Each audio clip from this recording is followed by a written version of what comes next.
Pensa comigo. Você é do tipo que tenta ter o controle de tudo? Tem gente que na tentativa de conseguir as coisas usa a própria força, a própria astúcia, suas estratégias para garantir que tudo saia do seu jeito. Conhece gente assim? Será que você é assim? A Bíblia nos conta a história de um homem que foi mestre nisso, e o nome dele era Jacó. Um nome que literalmente significa enganador. E Jacó passou a primeira metade da vida dele fazendo jus ao nome, né? Enganando. Jacó manipulou o próprio irmão por um prato de lentilhas.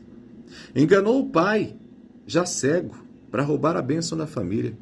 Jacó era um retrato do homem que confia em si mesmo, que luta com as próprias mãos para construir o próprio destino. Tem muita gente assim por aí, né? Mas a vida de Jacó nos ensina uma verdade poderosa. As bênçãos que a gente conquista com a nossa própria força, raramente essas bênçãos nos trazem paz, porque não são bênçãos. Depois de enganar sua família, Jacó precisou fugir. E ele passou 20 anos longe de casa, sendo ele mesmo enganado, inclusive pelo próprio sogro. Jacó passou anos trabalhando duro, sempre com medo do passado. Mas olha que coisa.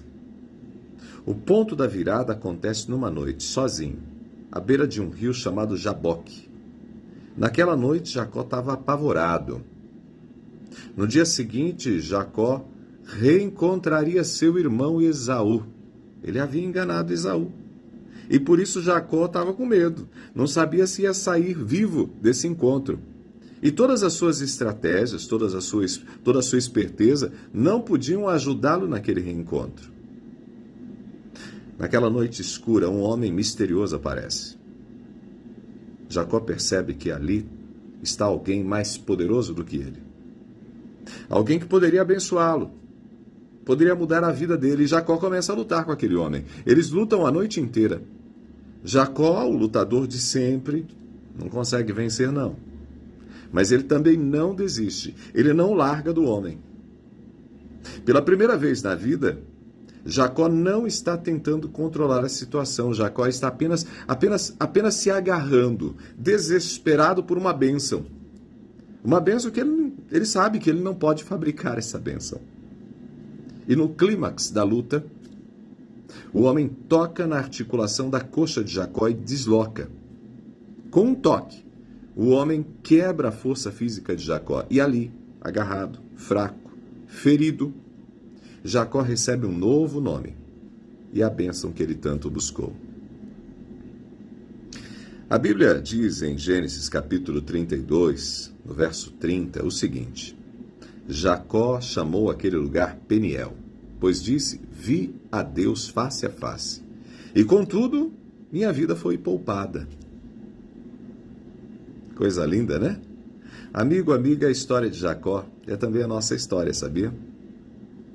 Quantas vezes nós agimos como Jacó, tentando controlar a vida? E Deus, em sua misericórdia, nos leva para a nossa própria noite escura, para um lugar onde a nossa força acaba. É nesse lugar que a verdadeira luta começa, uma luta de oração, uma luta de entrega. E é nessa luta que Deus muitas vezes nos toca.